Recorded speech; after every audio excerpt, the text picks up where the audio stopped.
Question है ना। अब next, that congruent arcs subtend equal angles at the centre, right?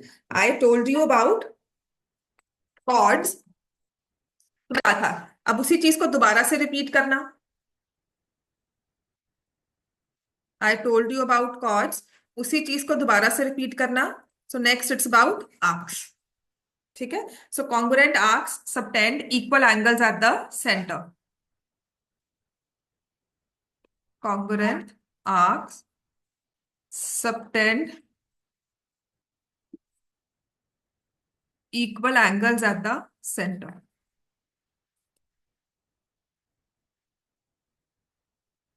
ठीक है ना? तो कॉन्ग्रुएंट मतलब इक्वल आर्क्स। अगर उसने देखो यहाँ पे लिखा भी हुआ है, if two chords of a circle are equal, page 122 पे आप चेक करोगे, if two chords of a circle are equal then their corresponding arcs are congruent, and conversely if arcs are congruent their corresponding chords are equal. ठीक है ना? तो मैंने कहा था कॉर्ड्स और आर्क्स को हम इंटरचेंजेबली यूज कर लेते हैं। इनकी सिर्फ एक पोजीशनिंग में अगर देखा जाए कि हाँ इनके डिस्टेंस में, इनकी लेंथ में, मतलब वही अगर आर्क हम चेक करते हैं, ए से बी पॉइंट, अगर मैं सर्कल पे दो पॉइंट्स लेती हूँ ए टू बी, तो एक होता है I go in a straight line, A to B में स्ट्रेट लाइन में जाऊं, और एक होता है I go in a curvy line, मैं कर्व में जा रही हूँ, राइट? तो अगर मैं ए से बी स्ट्रेट लाइन पे जा रही हूं, दैट मीन्स यहां पर डिस्टेंस कम होगा as compare to A to B. तो सिर्फ इतने डिस्टेंस, इतने फर्क के अलावा angle subtended by chord, angle subtended by arc, इन दोनों में कोई फर्क नहीं एट द सेंटर, चाहे वो कॉर्ड का हो, इक्वल कॉर्ड्स हो, चाहे वो इक्वल आर्क्स। समझ में आ गई बात ये? ठीक है ना? तो जो हमने कहा था equal chords are equal distance from the centre, right? क्योंकि कॉर्ड एक स्ट्रेट लाइन है तो उसका डिस्टेंस होगा सेंटर से, है ना? लेकिन जो आर्क है उसका डिस्टेंस एज सच कुछ नहीं होता, उसमें सिर्फ उसकी लेंथ होती है, बस एक, जितना पोर्शन हमने लिया है, right? So equal arcs subtend equal angles at the centre, right? अब आता है हमारे पास theorem 9.7 which is very important, आएगी भी तो 5 मार्क्स में आएगी, और इसमें 3 डायग्राम्स बनते हैं, ठीक है? तो नेक्स्ट जो हमें करना है, तो पावनी हसरत दोनों नहीं आए, उनका कोई कुछ था आज क्लास में, उनका स्कूल में बीसीएम, और जस्से विल कम लेट, ऋषभ क्यों नहीं आ रहा है? बुलाया था? सो वी हैव, अब जो हमारे पास है थ्योरम 9.7, ये जितना इंपॉर्टेंट है, इसका मतलब प्रूफ भी है हमें, उतनी इजी है ये प्रूफ करनी, और उतनी ही वाइडली यूज्ड भी है। अभी नहीं, ये 10th में भी बहुत बार यूज होगी। इसका मतलब क्या है देखो, जब मैंने आपको सर्कल्स पे एंगल्स करवाए थे, कॉर्ड करवाई ए बी, या I take an arc A B, ठीक है? ऐसे ही मैंने सेंटर लिया, center of the circle point O, clear हो गया? ए ओ और ओ को बी से ज्वाइन कर दिया, तो this is angle at the centre, angle A O B, angle subtended by arc at the center, subtended by arc at center. अब यही ए,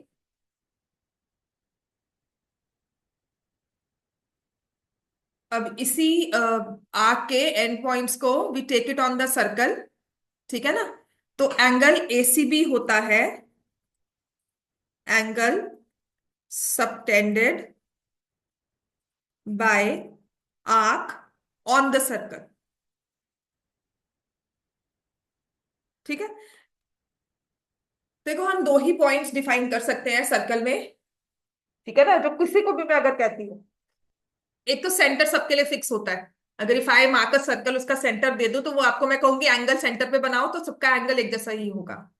एंड इफ आई से कि सरकमफ्रेंस पे कोई एंगल बनाओ, सर्कल के बाउंड्री पर पॉइंट लेकर वहां से एंगल बनाओ, तो कोई ना कोई मुझे पता है कि उसके एक हमारा पोजिशन जो है वो फिक्स होगा। आप हद से हद यहाँ ले लोगे, कोई यहाँ ले लेगा, विल कम टू लेटर, हम उसको उसमें बाद में आएंगे। पर आप इस बाउंड्री में कहीं पर भी पॉइंट ले सकते हो, है ना? तो मुझे पता है कि आपकी रेंज क्या है पॉइंट लेने की। पर अगर मैं कहती हूँ कि सर्कल के पॉइंट बाहर है, so if this point is here, यहां पर बाहर बाहर है पॉइंट, राइट? है ना? तो वो कितना बाहर है? वो यहां भी हो सकता है, वो यहां भी हो सकता है, तो सर्कल के बाहर और सर्कल के अंदर, यूजुअली ऐसे कोई पॉइंट्स नहीं लिए जाते, इनके बारे में कोई रूल नहीं होता। तो कल अगर आपको कोई ऐसे एंगल पी दिखे, बन सकता है ये एंगल दिखे, लेकिन इसके लिए हमारे पास कोई रूल नहीं है। ठीक है, we can find out these angles, कुछ ना कुछ कैलकुलेशंस करके, हम इसके साथ अलाइड एंगल सब कुछ यूज करके, मैं बहुत सारी इंफॉर्मेशन दी होगी, उसके साथ मैं वैल्यू तो निकाल पाऊंगी। लेकिन अगर आप मुझे कहो कि इसका कोई रूल होता है, तो ऐसा कोई रूल नहीं। Angle inside the circle, angle outside the circle, ऐसा कोई रूल नहीं है। On the centre, on the circle, सारे रूल्स हैं हमारे पास। ठीक होगी बात ये, राइट? क्योंकि ना सर्कल, क्योंकि एक पॉइंट है जो इक्वल डिस्टेंस पर है, बाउंड्री भी सारी इक्वल डिस्टेंस है सेंटर से, इसीलिए बाउंड्री भी सारी इक्वल डिस्टेंस है सेंटर पे। ठीक हो गया? इसीलिए हमने या तो बाउंड्री पर लेना है या सेंटर पे लेना है। अब इनमें हमारा रूल क्या है कि जब भी हमने किसी आर्क को, उसके एंड पॉइंट्स को सेंटर पे ज्वाइन किया, ठीक होगी बात ये, राइट? अब क्या होता है कि ये आर्क ना हमने बाकी सर्कल से अलग कर ली, मान लो ये, इसको मैंने बाकी सर्कल से अलग कर लिया, तो जितना पोर्शन बचा, इस आर्क को छोड़ दो, छोटी वाली आर्क जो है ये भी छोड़ दो, बाकी सर्कल का जितना पोर्शन बच गया, उस पर कोई भी एक पॉइंट ले लो, जिसे हम कहते हैं on the remaining part of the circle. समझ में आ गया? उस बचे हुए पोर्शन पर हमने कोई भी एक पॉइंट ले लिया, इसी आर्क के एंड पॉइंट्स को उनसे ज्वाइन कर दिया, तो हमारा रूल क्या बनता है? That angle at the centre, इसको बहुत ही क्रूड भाषा में जैसे हमें सिखाया गया था, थ्योरम के हिसाब से नहीं, जो मैं बोलती हूँ उसे लिखते हैं, एंगल एट द सेंटर, हसरत क्यों नहीं आई आज, इज इक्वल टू, ये सेंटर पे एंगल बना है ना आपका, is equal to 2 times angle on the circle. जो मुझे सिखाया गया था वो लिखते थे angle at the circumference, but there are teachers जो ये ना इस बात को मानती नहीं है कि एंगल एट द सर्कमफ्रेंस लिखो या एंगल ऑन द सर्कल लिखो। तो इसकी प्रॉपर थ्योरम जो है एक बार रट्टा मार के हम लिख भी आएंगे, बट आपने समझनी है बात कि अगर ये एंगल 2x है, तो यहां पर जो एंगल बनेगा वो x होगा। समझ में आ गया? तभी मैंने कहा था कि आउटसाइड पे I can not define, inside पे मुझे नहीं पता क्या एंगल होगा, लेकिन जो बाउंड्री पे एंगल होगा वो हमेशा हाफ होगा, सेंटर वाले एंगल से हमेशा हाफ होगा। ठीक है? Now this angle ACB, this we say is angle in the major arc, angle major arc में है ना, और AB जो थी वो क्या है अपने आप में, जिसको मैंने लिया, that is the minor arc. तो माइनर आर्क को हटाकर एंगल मेजर आर्क में जो बना वो हाफ है। ठीक है? दूसरी चीज, ये एंगल ना एक ही तरफ देख रहे होते हैं, ये मान लो ए बी यहां पर स्क्रीन लगी हुई है मूवी की, सो सारी ऑडियंस जो है वो एक तरफ स्क्रीन की तरफ देखती है ना, तो जो दोनों एंगल्स है उनका फेस जो है वो यहां पर है। बात समझ में आई? क्लियर हो गया? आपने क्या करना है, जैसे कि यू टेक अ थ्रेड, आपने किसी बैंगल के एंड पॉइंट्स पे से थ्रेड मार्क कर दिया, उस थ्रेड को सेंटर से बांध दिया हमने, आई टेक दिस। ठीक है? अब उसी थ्रेड को, वही रबर बैंड को मैं खींचकर सरकमफ्रेंस पे ले जाऊं। समझ में आ गई बात? ये थ्रेड के एंड पॉइंट्स तो, रबर बैंड के एंड पॉइंट्स तो यहां पर है, एक आपने यहां पर बांध दिया, अब उसी एंड पॉइंट्स को, मतलब दूसरा थ्रेड मैंने ले लिया, दूसरा मैंने रबर बैंड ले लिया, उसके एंड पॉइंट्स को यहां फिक्स करके I again move it. Clear हो गया? ये जैसे अगर पहले अगर आप देखोगे कि अगर ये एम्ब्रॉयडरी हुआ करती थी तो ऐसा कुछ बन जाता है। ठीक है? एक सर्कल में मैंने बना दिया, यहां पे पिन लगा दिए, बाउंड्री पे पिन लगा दिए, so if I tie around here, ऐसे टाई करके लेकर जाऊं, और यहीं से मैं ऐसे, यहाँ पे पिन लगा हुआ है, राइट, यहाँ पे ऐसे टाई करके थ्रेड को ऐसे ले आऊं, तो मेरा जो एंड पॉइंट्स है वो फिक्स है, स्टार्टिंग पॉइंट्स ए और बी होंगे, वर्टेक्स चेंज होगा, एक होगा सेंटर और एक होगा सर्कमफ्रेंस का पॉइंट। ठीक है? दोनों का फेस एक तरफ खुला जाएगा, जैसे एंगल है, एंगल का फेस ओपन है, तो लुक इट एज क्रोकोडाइल का माउथ। ठीक है? क्रोकोडाइल का माउथ जो है वो एक तरफ ही खुला होगा। अब ये क्यों जरूरी है? क्योंकि हमारी थ्योरम क्या कहती है, देखो लिखा है, angle subtended by arc at the centre is double the angle subtended by it at any point on the remaining part of the circle. Page 123, इस थ्योरम की लाइन को याद कर लो, angle subtended by arc at the centre is double the angle subtended by it at any point on the remaining part of the circle.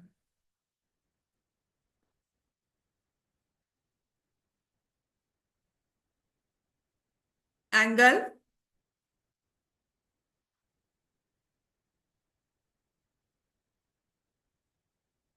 subtended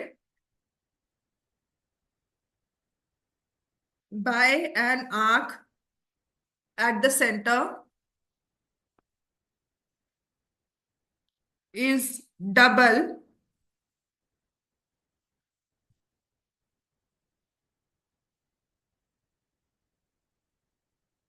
the angle subtended by it at any point on the remaining part of the circle. At any point on the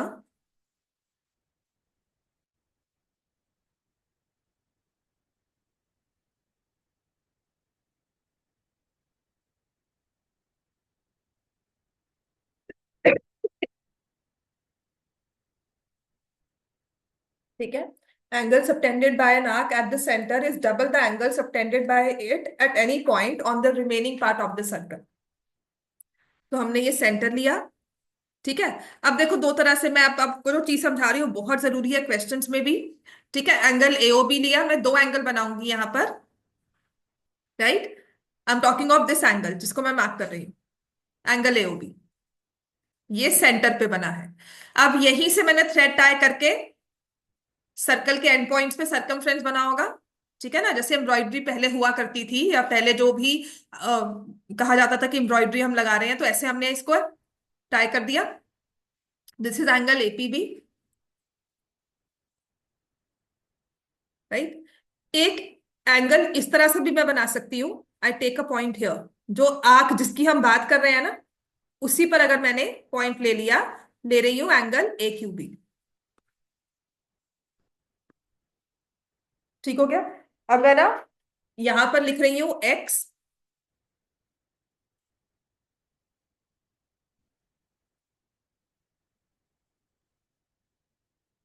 यहां पर लिख रही हूं x, तो ये कितना हो जाएगा, एक्स डिवाइडेड बाय टू, ठीक है, हाफ हो जाएगा उसका। इतना क्लियर हो गया। तो जो हमारी थ्योरम है वो बात करती है एओबी और एपीबी। अब अगर एपीबी लोगे तो ये है angle in the major segment या major arc, major arc, major segment, ठीक है। और ए क्यू बी जो है वो है एंगल इन द, कौन सी आर्क में है, छोटी वाली आर्क में, इन द माइनर आर्क और माइनर सेगमेंट। एंगल एओबी है angle at centre, angle AOB है angle at the centre, angle APB है angle in the major arc और मेजर सेगमेंट, एक्यूबी है एंगल इन माइनर आर्क और minor segment. Clear हो गया। तो जो हमारी थ्योरम है वो एओबी और एपीबी की बात करती है, एक्यूबी की नहीं। क्लियर हो गया। जो थ्योरम है वो एंगल एओबी और एपीबी की बात करती है, पर आपको पता होना चाहिए कि कौन सा एंगल रिलेटेड है एंगल एट द सेंटर के साथ, ठीक है। इतना क्लियर हो गया। अब अगर हम दूसरी तरफ से देखें, ये भी तो एंगल बनता है, कितना होगा ये तो एक्स है, तो बाकी कितना बच गया, 360 माइनस एक्स। तो जो ये हमारा बड़े वाला एंगल है जिसे हम रिफ्लेक्स कह देते हैं, ठीक है, उसके साथ कौन सा एंगल जाएगा, ए क्यू बी, क्योंकि अब हमारे पास आ गई माइनर सेगमेंट। अब स्क्रीन हो गई आपकी ये वाली, एपीबी वाली स्क्रीन हो गई।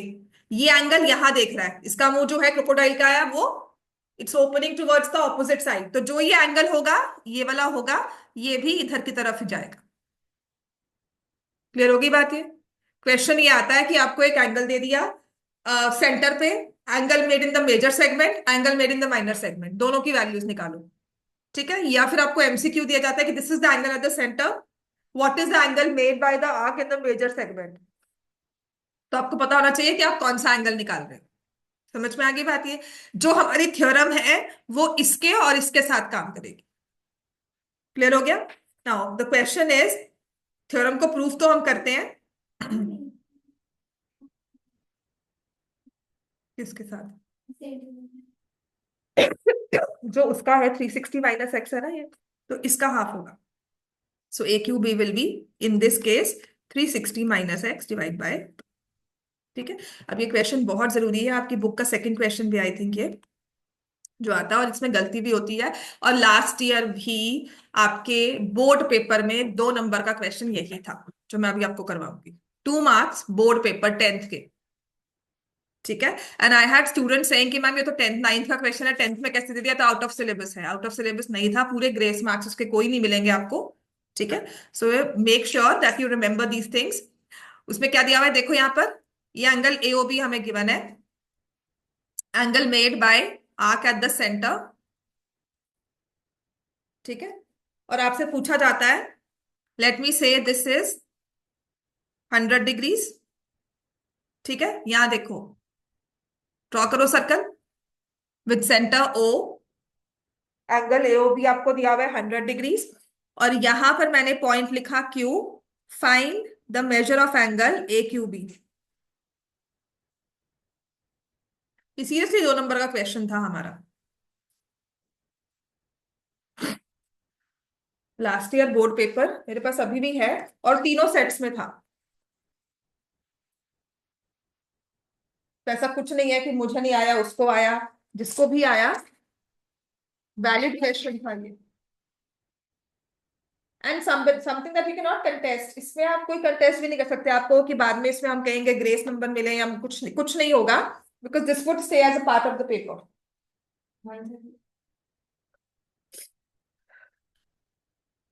ठीक है ना।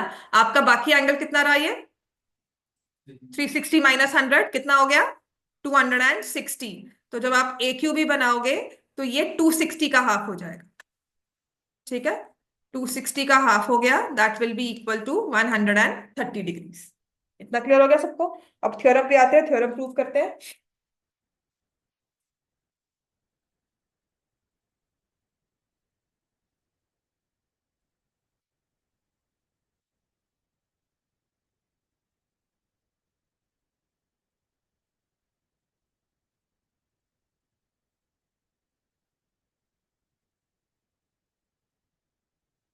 सेम क्वेश्चन, 145 डिग्री एंगल के साथ दिया हुआ है, एंगल एओबी दिया हुआ है आपको 145, और यहाँ पर नीचे लिखा हुआ है एक्स।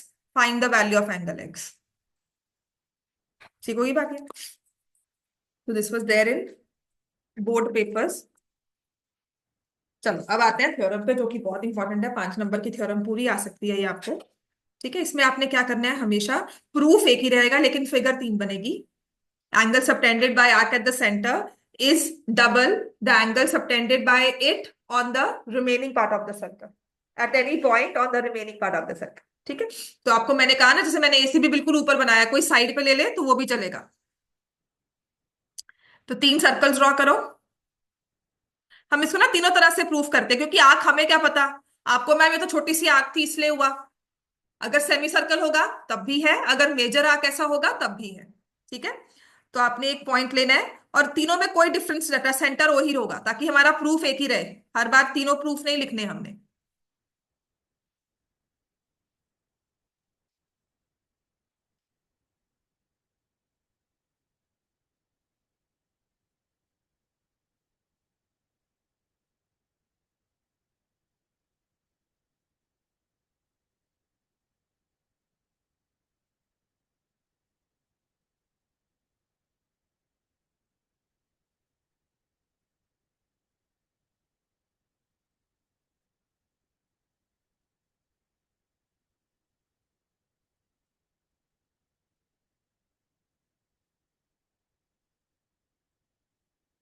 तो थोड़ा सा ना, ताकि हमारा फिगर एक तरह से ही लगे। रुको, will take it like this.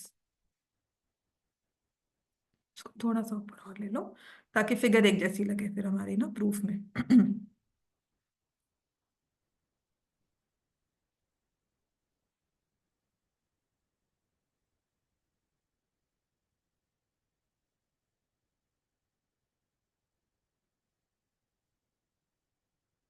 यहाँ फिलहाल टेक पॉइंट पी।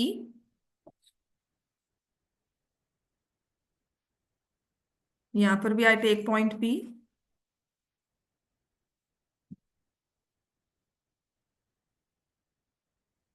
यहाँ पर भी मैं पॉइंट पी लूंगी।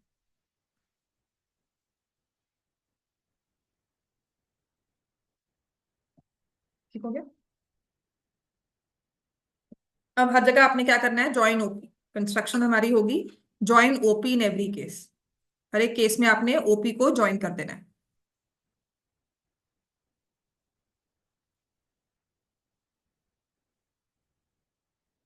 कंस्ट्रक्शन आएगा ओपी को ज्वाइन किया, let this point be Q.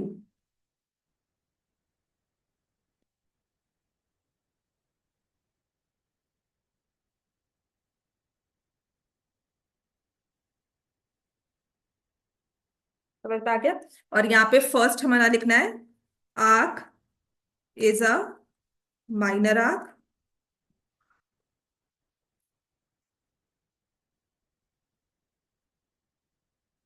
ठीक है। Arc A B is a minor arc, arc A B is a semicircle, और next arc A B is a major arc.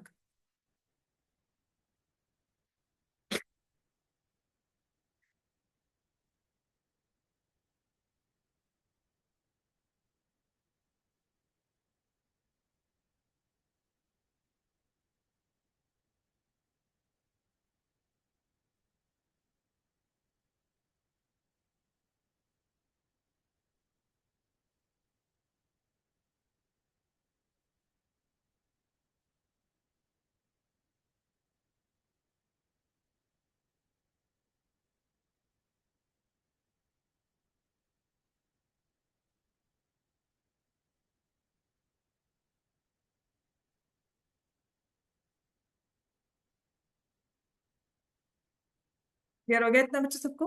A B is a minor arc, second semicircle, और तीसरा major arc, और हमारा proof वही रहेगा, ठीक है। अब इसमें ना पता क्या करना है, आपने दो चीजें यूज करनी है। फर्स्ट ऑफ ऑल हमारे पास होगा आइसोसेलेस ट्रायंगल प्रॉपर्टी। याद रखना, जब भी थ्योरम याद करते हैं ना तो उसके मेजर जो मेन पॉइंट्स है वो हमें याद रखना है कि दो चीजें यूज होंगी। एक तो होगा आइसोसेलेस ट्रायंगल प्रॉपर्टी, और दूसरा होगा exterior angle of a triangle is equal to interior opposite angles. एक प्रूफ लिखेंगे, तीनों ही क्वेश्चंस में वो वैलिड रहेगा, तीनों ही केसेस में वैलिड रहेगा। तो हमें नंबरिंग नेमिंग सब बहुत ध्यान से रखनी है। And in fact even if you take angle 1 2 3 4 तो सब में वही सेम होना चाहिए। समझ में आ गई बात ये? जैसे अगर मैं यहाँ पर एंगल 1, एंगल 2, इसको 3 लिया, एंगल 4, एंगल 5 और इसको 6 लिया, तो आपकी नंबरिंग वैसे ही चलनी चाहिए, ठीक है। बट क्योंकि थ्योरम है तो आई refrain from writing all these things, क्योंकि जैसे बुक में लिखा हुआ है हम उसी पे चलेंगे। तो दो चीजें यूज करनी है, आइसोसेलेस ट्रायंगल और दूसरा होगा exterior angle of a triangle, ठीक है। तो सबसे पहले हम लिखेंगे, अगर मैं फर्स्ट वाले केस में ही समझाती हूं आपको, तो सबसे पहले हमने लिखना है in triangle AOP, OP is equal to O A, radii of the same circle. अब देखोगे ना, किसी भी फिगर को देख लो, ये प्रूफ पढ़ो और किसी भी फिगर को देख लो, जो मैं लिख रही हूं वो किसी भी फिगर को देख लोगे आपका बिल्कुल रूल सही चलेगा। Therefore angle OPA is equal to angle OAP, isosceles triangle property. Angle OPA is equal to angle OAP, isosceles triangle property.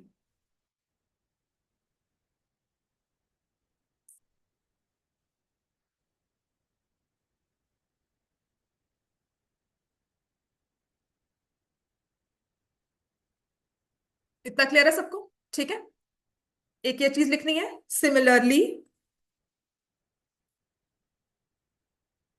In triangle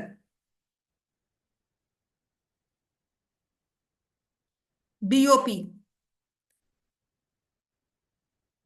OP is equal to OB, therefore angle OPB is equal to angle OBP। समझ में आ गया ना? हमने isosceles लगाया, और किसी भी चीज में पढ़ लोगे, किसी भी प्रूफ में, किसी भी थ्योरम, किसी भी फिगर को देख लोगे, आपका ये रूल सेम रहेगा सबके लिए, आप वही सेम चीज बोल रहे हो। आइसोसेलेस यूज कर लिया, अब हमें यूज करना है एक्सटीरियर एंगल प्रॉपर्टी। समझ में आ गया इतना? थोड़ा सा मैं इसको स्क्रीन को छोटा साइज करके ना इसी के साथ एडजस्ट करती हूँ। Now I will use exterior angle property. उसके लिए मैं क्या करती हूँ, ये लिख लिया हमने, है ना। अच्छा, एक्सटीरियर एंगल हमारे पास अब क्या होगा,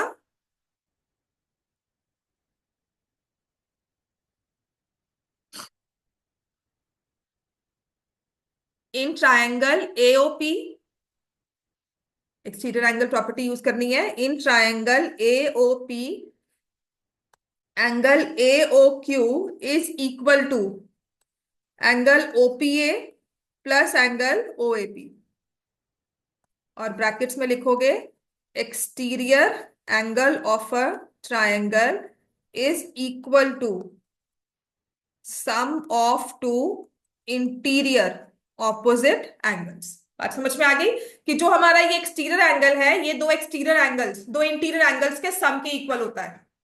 ट्रायंगल में किसी भी एक साइड को एक्सटेंड कर दो, तो जो उस एक्सटेंडेड साइड और ओरिजिनल साइड के साथ एंगल बनता है, उसके साथ वाला एंगल छोड़कर बाकी दो एंगल्स ले लो, उन दो एंगल्स का सम और वो एक्सटीरियर एंगल का सम का वैल्यू सेम होगा।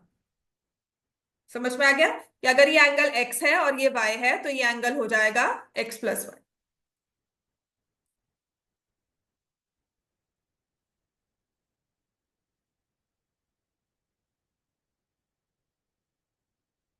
Angle AOQ is equal to angle OPA plus angle OAP.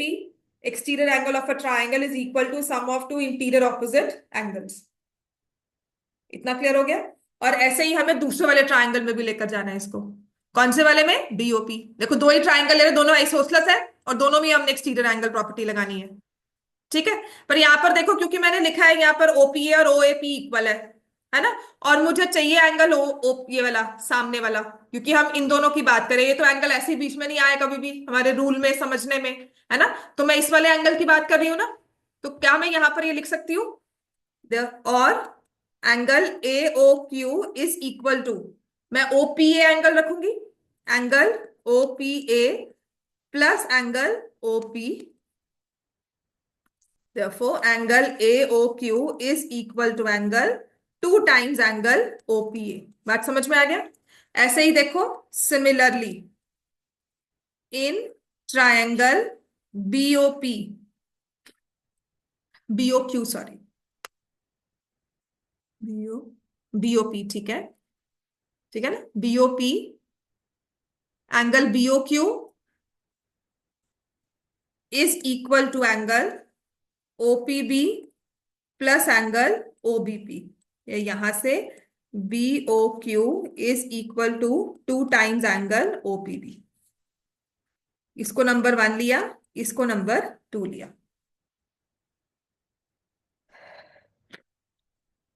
या फिर इसको ना थोड़ा सा अगर हमने, चलो ऐसे लिख लो, वरना आपने इसको अगर नंबर 1 लिया, तो जब आप उसको रिप्लेस कर रहे हो तो यू राइट यूजिंग 1, यहां पर लिखा यूजिंग 1, ठीक है, एंड दिस बिकम्स इक्वेशन 3। यहां पे लिखोगे using 2, and this becomes equation number 4।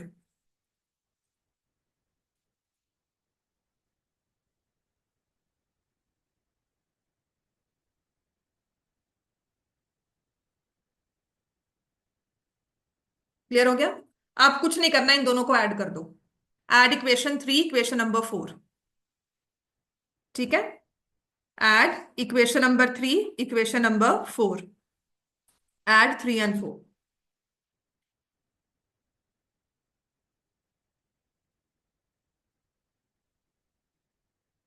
A O Q plus angle B O Q is equal to 2 OPA plus 2 times OPB। तो ये हो जाएगा एंगल AOB 2 टाइम्स, 2 कॉमन ले लिया, OPA प्लस OPB। जब इन दोनों को ऐड कर रहे हो तो क्या बन जाएगा आपके पास? 2 times angle APB, hence proof. और ये चीज ना आप देखोगे तीनों प्रूफ्स में सेम चल रहा है। इसी प्रूफ को सेकंड के साथ पढ़ोगे, इसी प्रूफ को फर्स्ट के साथ, और इसी प्रूफ को थर्ड वाले फिगर के साथ, आपका तीनों ये तीनों फिगर्स में सेम रूल चलेगा।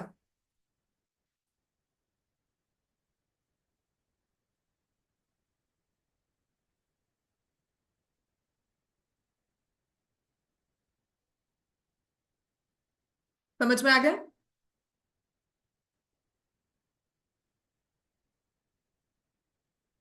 क्लियर हो गया सबको ये? ठीक है, isosceles triangle property, exterior angle property, बस दो ही चीजें यूज होनी है। उसके बाद आपकी ये थ्योरम प्रूव है। बस नंबरिंग सही से करनी है, हमें नेमिंग सही से करनी है और वैसे ही इस क्वेश्चन को लिखना है। Right, so this rule says, same है बेटा, इस रूल को, इस थ्योरम को वही कह रही हूँ जो हमने लिखा है ना, उसको आप सेकंड वाले के साथ पढ़कर देखो। आपने कहा है angle OPA is equal to angle AOP, फिर ट्राइंगल लिया AOP, angle AOQ is equal to sum of these two, फिर वही ऐड, बिल्कुल सेम टू सेम सब में जाएगा। ठीक है, इतना क्लियर हो गया। अब इससे जो साइड रूल शुरू हो रहे हैं हमारे, दो और इंपॉर्टेंट रूल्स जो हैं, ठीक है, लिखो अब उसको। अब ये थ्योरम हो जाए, इसके बाद जो हम थ्योरम करने वाले हैं, है ना, ये वाइडली यूज होने वाली थ्योरम्स है, मतलब जब मर्जी कहो, ये हर बार मतलब क्वेश्चन में maximum number of times use होती है। इक्वल कॉर्ड्स इक्विडिस्टेंट, जब डिस्टेंस निकालना हो, जब एंगल्स की बात आएगी, सेंटर और सर्कमफ्रेंस का एंगल आएगा ही आएगा। ठीक होगी बात ये। तो हमारे पास अब नेक्स्ट है, जैसे मैंने कहा, angle at the centre is double angle at the circumference, है ना। ये था एंगल ए बी, और यहां पर ओ, मैंने यहां पर पॉइंट सी मार्क किया और मैंने कहा ये एंगल हमारा बन गया सी। और अगर ये एक्स है तो ये वाला एंगल हो गया 2x, O is the centre given है। समझ में आ गया, ओ सेंटर पॉइंट है। तो मान लो अगर मैंने सी पॉइंट यहां पर लिया होता, तब तब भी तो मैं एंगल बना सकती हूँ, बिल्कुल बना सकती हूँ। तो क्या तब भी ये एंगल एक्स ही है? बिल्कुल, क्योंकि रूल तो हमारा वही है। अगर मैं इसको यहां पर भी बना दूं, तो ये जो सी पॉइंट है ना, ये मूविंग है, लेकिन मूविंग का एरिया कितना है इसका, ये वाला, इतना ही एरिया मिलेगा इसको मूव करने के लिए। इस वाले पार्ट में सी को कहीं भी ले जाओ, जितना मर्जी जूम करके इसको कहीं भी फिट कर दो, हमेशा एंगल हाफ ही होगा सेंटर के एंगल से। तो इसी से हमारा नेक्स्ट रूल बनता है कि अगर मैं सेंटर वाले एंगल को हटा दूं, ये जो सारा सी पॉइंट मूव किया है, ये हर जगह पे एंगल सेम है, तो इसे हम बोलते हैं angles in the same segment. Angles in the same segment are equal. ठीक है, इसी का नेक्स्ट डेरिवेशन हमारा है, जो ये हमने पॉइंट मूव किया है। अब मैं इसको यहां पर P नेम दे दूं, एंगल ए पी बी दे दूं इसको एंगल, फिर मैं यहां पॉइंट B ले लूं, उसको कहूं एंगल ए डी बी है। ठीक है, यहां पॉइंट M ले लूं और फिर ले लूं एंगल ए एम बी। ये सारे एंगल्स क्या होते हैं, इक्वल। ठीक है, तो इसे कहा जाता है angles in the same segment, सभी एक्स के इक्वल है। क्लियर हो गया, these all are angles in the same segment. इसी का हमारा नेक्स्ट रूल यूज हो गया, जो हमने फर्स्ट वाला थ्योरम किया था, उसी से हमारा ये नेक्स्ट रूल आ गया, angles in the same segment are equal. इतना क्लियर हो गया। अब इसके बाद थर्ड जो आप याद रखोगे, और ये भी बहुत बार यूज होता है, this is like widely use, tenth में, नाइन्थ में, क्वेश्चंस में, एंगल्स में, every time you use this theorem, this rule. Diameter draw की मैंने सर्कल में, diameter is a straight line passes through centre, ये एंगल कितना होगा, 180। और अगर मैं इसी डायमीटर के एंड पॉइंट से सेमी सर्कल में एक एंगल बनाती हूं, तो इसका मेजर क्या होना चाहिए, हाफ ऑफ 180, कितना होगा, 90, जिसे हम बोलते हैं, लिखो, angle in a semicircle is a right angle. Very widely use to, इतना ज्यादा यूज होता है, मतलब you will find it like hidden होगा, डायमीटर दी होगी तो पता है angle in semicircle use हो रहा है। 90 डिग्री एंगल वैसे भी, 90 डिग्री ट्रायंगल जो हो जाता है ना, पाइथागोरस यूज करना या एरिया ऑफ ट्रायंगल निकालना, बहुत ही वाइडली यूज कॉन्सेप्ट है। Angle in a semicircle is a right angle. ठीक है, angle in a semi circle,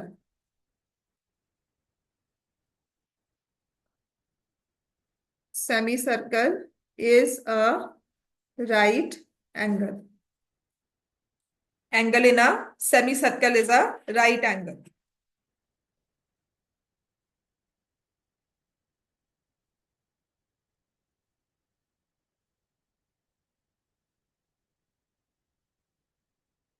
angle in a semicircle is a right angle. Clear हो गया इतना सब कुछ, ठीक है ना। अब नेक्स्ट जो हमारे पास इसमें रूल आएगा, लास्ट जो इस चीज हमने सीखना है, that is a cyclic coordinator. कर लो, बस दो चीज की बात है, फिर उसके बाद क्वेश्चंस पे ही होगा। ठीक है, नेक्स्ट लिखो साइक्लिक क्वाड्रिलेटरल। ठीक है, तो लिख लिया सबने। अब नेक्स्ट हमारे पास है साइक्लिक क्वाड्रिलेटरल, और यहीं से आते हैं, एक वर्ड आपको यूज किया जाएगा, concyclic points. What is cyclic quadrilateral and what are concyclic points?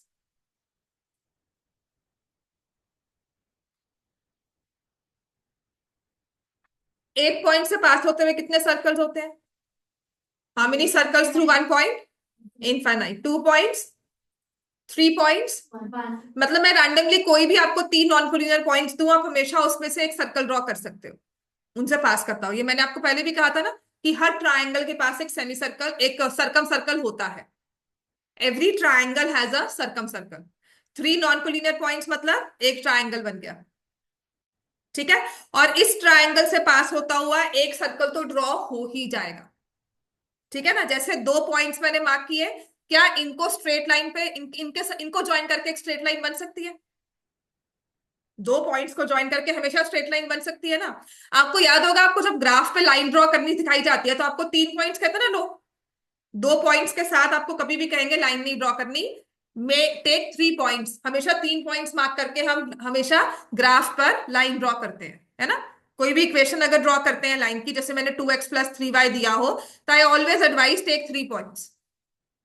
कोई भी टीचर होगा आपको 3 पॉइंट्स ही कहेगा, बिकॉज 3 पॉइंट्स पे एग्जैक्ट लाइन बनती है, कहीं भी टिल्ट नहीं होगी, उसकी एग्जैक्ट हमारे पास स्लोप आती है, which is one thing will you understand later. अगर मैथ्स करोगे आपके पास उसकी प्रॉपर इंक्लिनेशन आएगी, कहीं भी वो टिल्ट नहीं होगी।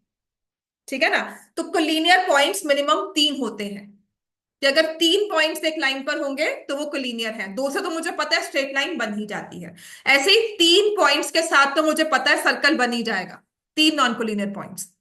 जब 4 नॉन कोलिनियर पॉइंट्स एक सर्कल पे लाई करते हैं, तब उन्हें बोलते हैं कॉन्साइक्लिक पॉइंट्स। मतलब not every 4 points will lie on the same circle. हर बार नहीं होगा कि 4 आपने रैंडमली नॉन कोलिनियर पॉइंट्स लिए और इनसे एक सर्कल बन जाएगा, ऐसा हर बार हो जरूरी नहीं है, लेकिन जब भी होगा तब उन्हें कहते हैं कॉन्साइक्लिक पॉइंट्स। तो लिखो 4 और more points lying on the same circle are called concyclic points. 3 तो हमेशा एक सर्कल पे लाए करेंगे ही करेंगे, मतलब उन 4 में से ना 3 को तो जोड़कर आप सर्कल बना ही सकते हो। अगर मैं 4 नॉन कोलिनियर दे रही हूं ना आपको पॉइंट्स, तो आप कभी भी 3 को तो एक सर्कल पे रख ही पाओगे, लेकिन चारों के चारों को रख लोगे तब वो बनेंगे कॉन्साइक्लिक पॉइंट्स। तो वी से 4 or more points lying, more non collinear points obviously, क्योंकि हम सर्कल की बात कर रहे हैं ना। 4 or more non collinear points lying on the same circle are called concyclic points. ठीक है, और ऐसे 4 पॉइंट्स अगर मैं इसको ऐसे ज्वाइन कर दूं, मैंने कहा मान लो ये सारे सर्कल पे लाई करते हैं, तो इन चारों पॉइंट्स को ज्वाइन करूंगी तो क्या बन जाएगा? एक, इस फिगर को क्या बोलते हैं? ABCD, quadrilateral. ठीक है, तो इसी को बोलते हैं साइक्लिक क्वाड्रिलेटरल। अ quadrilateral whose 4 vertices, whose all vertices, obviously 4 vertices ही हैं, lie on the same circle। ये नहीं मैंने 2 सर्कल ड्रॉ करके कह दिया कि देखो 2 पॉइंट यहाँ है, 2 पॉइंट यहाँ है, ऐसा नहीं है। जब चारों के चारों पॉइंट्स एक सर्कल पे लाई करते हैं तब हम कहते हैं कि वो बन जाता है cyclic quadrilateral. A quadrilateral whose 4 vertices lie on the same circle is a cyclic quadrilateral. A quadrilateral whose 4 vertices lie on the same circle is called a cyclic quadrilateral.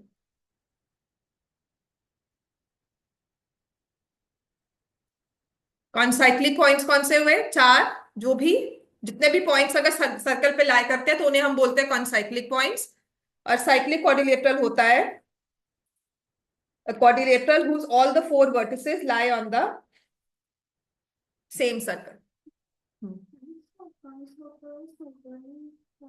सरकम circle मतलब किसी चीज को वो आसपास सराउंड कर रहा है, सरकम कर रहा है।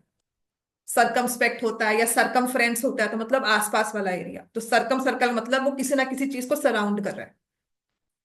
ठीक है, अब सराउंड करने का मतलब तो ये भी हो सकता है ना कि जैसे मैंने ट्रायंगल ड्रॉ किया ऐसा, तो सर्कम सर्कल इसको नहीं मानते, वो कहते हैं कि जो इसकी बिल्कुल ऐसे बाउंड्री से पास होता जाए। ऐसे ही अगर क्वाड्रिलेटरल भी कहा है तो उसको सर्कम सर्कल, अगर मैं कह रही हूँ क्वाड्रिलेटरल का ड्रॉ करो तो वो चारों वर्टिसेस से पास करे, that we say is a circum circle. समझ में आ गई बात है? ठीक है। तो अब साइक्लिक क्वाड्रिलेटरल की दो सबसे इंपॉर्टेंट प्रॉपर्टीज और जो मैक्सिमम यूज होने वाली प्रॉपर्टीज हैं, ठीक है, लिखो। कोई भी सर्कल ड्रॉ किया हमने, बहुत ही ज्यादा यूज होने वाली प्रॉपर्टी है ये। हर एक क्वाड्रिलेटरल के आसपास सर्कल नहीं बनता, लेकिन जिसके बनता है उसे हम बोलते हैं cyclic quadrilateral. How will you spot that a given quadrilateral is a cyclic quadrilateral? हर के आसपास तो आप सर्कल ड्रॉ करने से रहे कि नहीं, मेरे टूल्स लेकर आओ, I will draw the circle and then I will check. ठीक है। तो हमारे लिए रूल सबसे पहले क्या होता है, जब भी हमारे पास होता है साइक्लिक क्वाड्रिलेटरल, तो हमारा रूल होता है जो इसके ऑपोजिट एंगल्स होते हैं दे आर सप्लीमेंट्री। तो जिस भी क्वाड्रिलेटरल के ऑपोजिट एंगल सप्लीमेंट्री होंगे वो साइक्लिक क्वाड्रिलेटरल है, और अगर वो साइक्लिक है तो उसके ऑपोजिट एंगल सप्लीमेंट्री होने जरूरी है। तो हम लिखते हैं opposite angles of a cyclic quadrilateral are supplementary. Opposite angles of a cyclic quadrilateral are supplementary. And vice versa भी ट्रू है कि अगर मैंने कहा कि ये मैंने क्वाड्रिलेटरल ड्रॉ किया है, ठीक है, तो इसका मतलब है यहां पर तो मैंने बताया ना all the 4 points are on the circle, तो यहां पर मैंने ये रिजल्ट निकाला, कंक्लूजन निकाला that angle ADC plus angle ABC is 180 degree. और यहां पर मैं आपको कह रही हूं कि ये वाला एंगल एक्स और ये वाला angle Y such that X plus Y is 180 degree. तब आप कहोगे कि अच्छा अगर ऐसा है तो मेरा कंक्लूजन अब क्या है? My conclusion is that P Q R S is a cyclic quadrilateral. कि अगर मैं कोशिश करूंगी, अगर मैं पूरी अपनी कंस्ट्रक्शन टेक्निक्स लगाऊंगी तो इसके आसपास एक सर्कल बन जाएगा जो चारों वर्टिसेस से पास करेगा। दोनों में फर्क है ना। एक में आपको कहा कि सर्कल तो ड्रॉ हो रहा है उसके आसपास और हो गया, मैंने आपको ड्रॉ करके दे दिया, तो आपने कहा उसके ऑपोजिट एंगल सप्लीमेंट्री है। अब मैंने कहा नहीं जी उसका तो ऑपोजिट एंगल सप्लीमेंट्री है, तो आपने कहा उसके आसपास सर्कल भी ड्रॉ हो जाएगा। बात समझ में आई? जैसे कि अगर मैंने कहा एक स्क्वायर बनाकर दिया आपको, क्या इसके ऑपोजिट एंगल सप्लीमेंट्री होते हैं?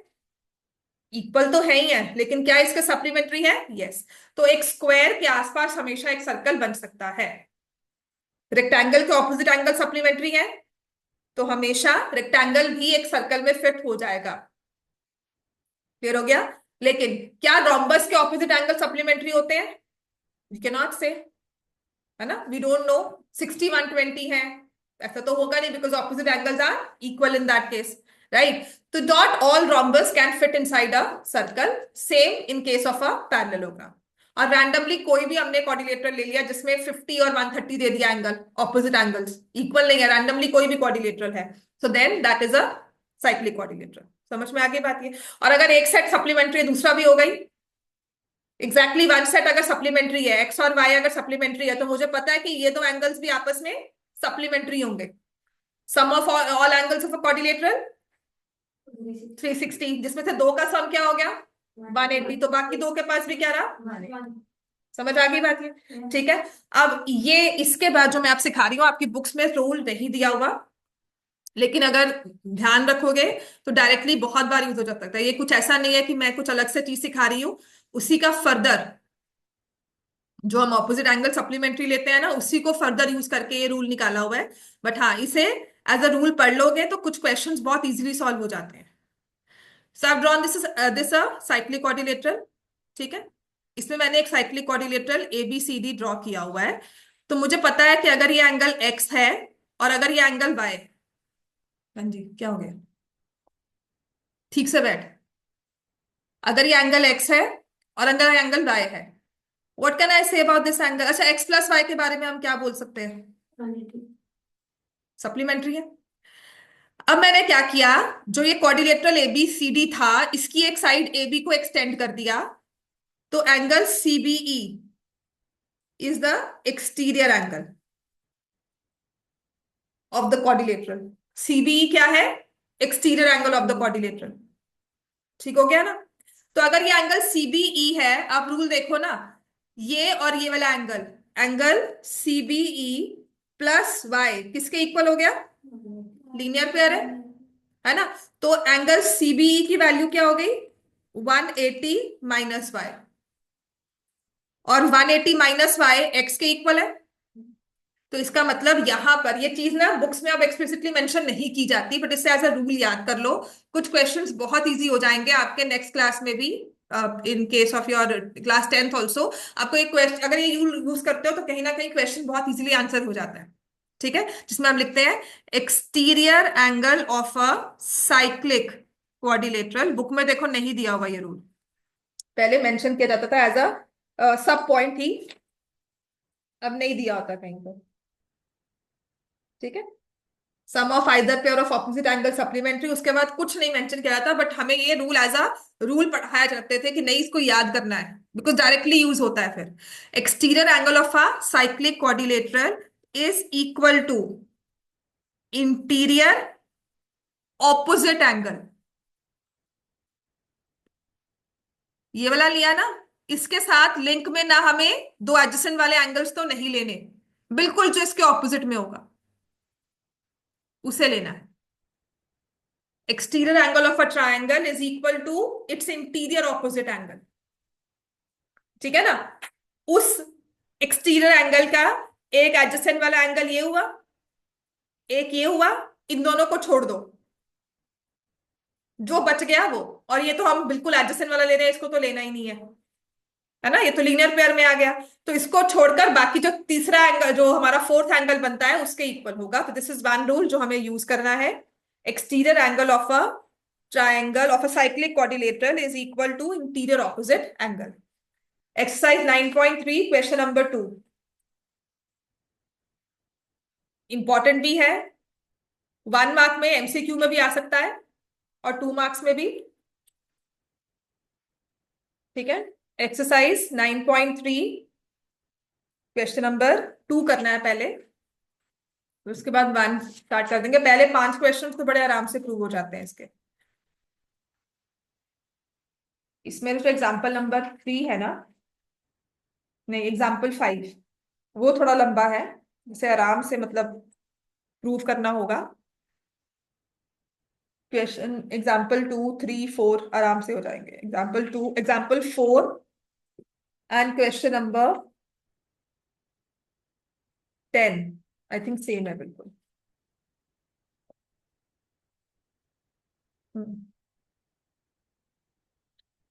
Example 4 and question number 10 converse नहीं होते इच अदर, कि एक क्वेश्चन में एक चीज दे दी, दूसरी प्रूफ करनी है, तो जो हमने प्रूव किया है वही गिवन होगा in question number 10। Question number 2 start करो। Exercise 10 9.3 question number 2। A chord of a circle is equal to the radius of a circle. This is a very important line. A chord is equal to the radius. इस circle में chord बनाई और वो radius के equal है। A B is the chord of a circle.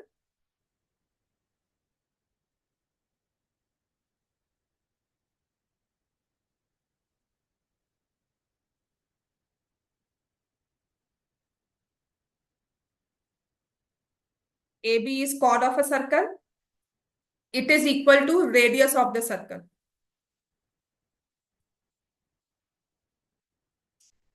तो triangle AOB के बारे में आप क्या बोल सकते हो? कभी भी कॉर्ड ना अगर रेडियस के इक्वल होगी तो triangle AOB is an equilateral triangle. Triangle AOB is an equilateral triangle. तो जब भी कॉर्ड रेडियस के इक्वल होगी, आगे जाके भी याद रखना, whenever in a circle chord is equal to radius, मतलब टू रेडियस और एक कॉर्ड मिलकर बनाएंगे इक्विलेटरल, क्योंकि आइसोसलेस तो बनता ही है ना? दो रेडियस के साथ आइसोसलेस ट्राइंगल तो बन ही जाता है। लेकिन अगर हमने कॉर्ड को रेडियस के इक्वल कर दिया तो इसका मतलब ये एंगल जो है हमारे पास बन गया, ये ट्राइंगल बन गया equilateral. So what about angle AOB? Major आगे बनेगा और रिफ्लेक्स होगा बेड में को जो मेजर आगे बनेगा हाँ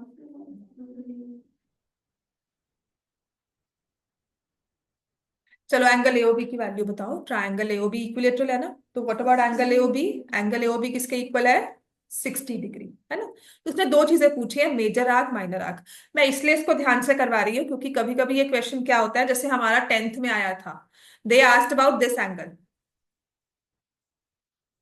अब ना मैंने आपको पढ़ा दिया साइक्लिक क्वाड्रिलेटरल के बारे में, मैं चीज ना ये करवाती थी आफ्टर साइक्लिक क्वाड्रिलेटरल, सीरियसली। ठीक है। और मैक्सिमम बच्चे गलती करते हैं, और ये होती है कभी कभी हमसे भी हो जाती है, when we are like in the question हम कहते हैं नहीं ये तो कितना हो गया, ये हो गया 120 डिग्री। पर क्या मैं सही हूं?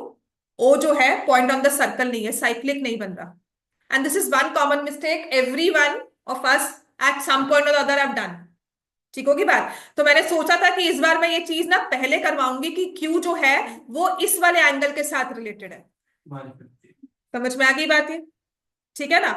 और ये जो क्वेश्चन जो पेपर में भी आया था 10th में, वो यही एंगल AQB के बारे में पूछा हुआ था उसने। And there were students who written 55, 145 दिया था, सब 150 55 पे लिखकर आए हुए थे बच्चे कि नहीं तो 55 हुआ। समझ में आ गई बात ये? तो यहां पर आपने क्या करना है, आपको पूछा गया है बस। अब ये क्वेश्चन क्यों फर्क हो जाता है, एक तो आपको बता दिया इक्विलेटरल ट्रायंगल बन गया जब भी रेडियस कॉर्ड के इक्वल हुआ। सेकंड, उसने ये नहीं कहा कि find the angle subtended here here APB AQB, कोई फिगर नहीं दी। उसने कहा मेजर आर्क में जो एंगल बन रहा है ना वो बताओ, major arc and minor arc. तो मेजर आर्क तो बड़ी वाली हुई, उस पे जो एंगल आएगा ऐसे जाएगा। मेजर आर्क का मतलब एक्यूट ऑब्ट्यूज नहीं होता, मेजर आर्क का मतलब जो बड़ी वाला एंगल है। तो अगर ये 60 है, मेजर आर्क में जो एंगल बन रहा है वो है मेरा angle APB, and that will be half of 60 degree which is 30 degree. फिर आप इजी जो बड़ी वाली आर्क होती है, जो लंबा डिस्टेंस है, वो मेजर है। APB मेजर आर्क है। APB is the major arc. जो बड़ी वाली आंख है उसमें जो एंगल बन रहा है दैट इज 30 डिग्री, वो छोटा एंगल है। ठीक है। और जो एंगल AQB है, आर्क AQB जो है वो है माइनर आर्क। तो angle AQB is equal to, ये वाला एंगल किसके इक्वल है? आपने ये 360 माइनस 60 किया, 300, half of 300 which is 150 degrees. You can also do like this कि APBQ साइक्लिक है। वो भी होता है रूल कि हमने ये 30 निकाल लिया, देखो ये 30 एंगल निकाला सबने, ये तो बड़े आसानी से निकल जाता है, ये समझ में भी आता है। देन APBQ साइक्लिक है, ये 30 था, तो ये कितना हो जाएगा 180 माइनस 30, तब भी हमारे पास क्या आ रहा है 150। दैट मीन्स जो साइक्लिक क्वाड्रिलेटरल है वो भी हमारा एक प्रूवन रूल है, वो ऐसा नहीं है कि हमने कहा कि सम केसेस एक्सेप्शंस होंगे। If my question is correct, values are correct, cyclic quadrilateral के एंगल्स को 180 होना ही है, और वो पूरी फिगर को, पूरे सर्कल के एंगल्स को जस्टिफाई करेगा। क्लियर होगी बात ये? मतलब किसी तरह से भी आपके पास AQB की दो वैल्यूज नहीं आ सकती कि नहीं जी हाफ तो कह रहा है कि 100 आ गया और साइक्लिक से आ गया 150, ऐसा कभी नहीं होगा। समझ में आ गई बात ये? ठीक है। सो हमारा माइनर आर्क में जो एंगल है that is AQB, and that will be 150। इसमें मार्क्स ही इसके मिलने हैं। एंगल इन द मेजर से arc is 30 degrees, angle in the minor arc is 150 degrees. O B A chord के बारे में क्या दिया हुआ था? इक्वल हाँ, तो ये कॉर्ड जो मैंने बनाई ये रेडियस के इक्वल है, ये भी तो रेडियस है, तो ये ट्राइंगल कौन सा हो गया? ठीक है ना। समझ में आ गई बात ये? सबको क्लियर है? ठीक है। चलो बाकी कल ही करेंगे क्लास में बाकी, राइट।